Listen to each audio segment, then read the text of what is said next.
There are serious concerns surrounding the Port of Darwin after rumours emerged that its Chinese operator is in financial trouble. Reportedly, the company Landbridge is on the verge of collapse, posting a $34 million loss. The Northern Territory is apparently looking to take back the port. So let's bring in now my security expert, Lincoln Parker. Link, always great to see you. G'day.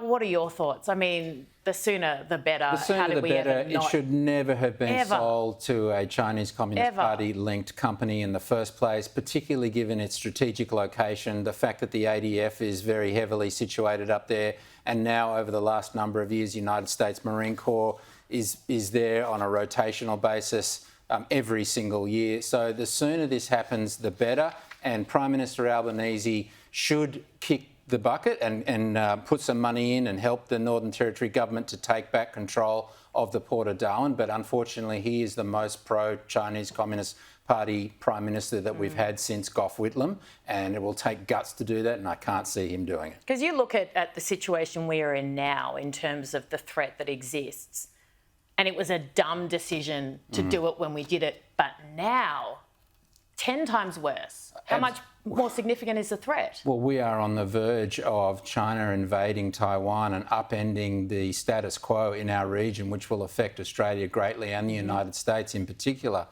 And, upsetting the Pax Americana that we've had for the last 80 years, which will be huge for Australia. And the Port of Darwin, controlled by a Chinese Communist Party-linked company, is essentially intelligence gathering at its core. And we just cannot have that in a strategic place like Darwin. No, of course not.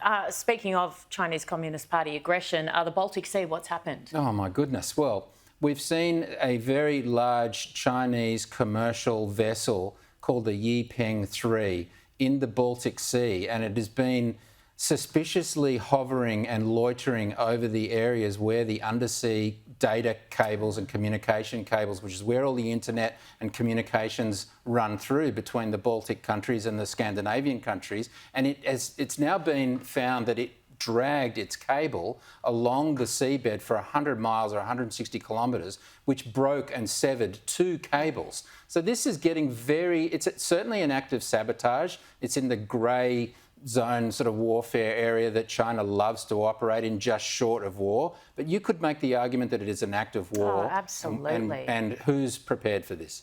Well, I'm sure our Prime Minister will pick up the phone and have some strong words. Stern. Stern, absolutely. AUKUS, we're always hearing these scare stories about AUKUS. How much weight do we give this latest one that they're asking for more money now? What's the latest? Well, that's the United States asking for more money because they need to be producing way more Virginia-class submarines than they are producing. And the deal was always going to be that the United States will give Australia or sell Australia Virginia-class submarines when it is able to do so and not harm the US undersea warfare capabilities at all. Now, that is not the case. Now, we have known this, and it is negligent upon the government not to have a plan B. What is Australia's plan B?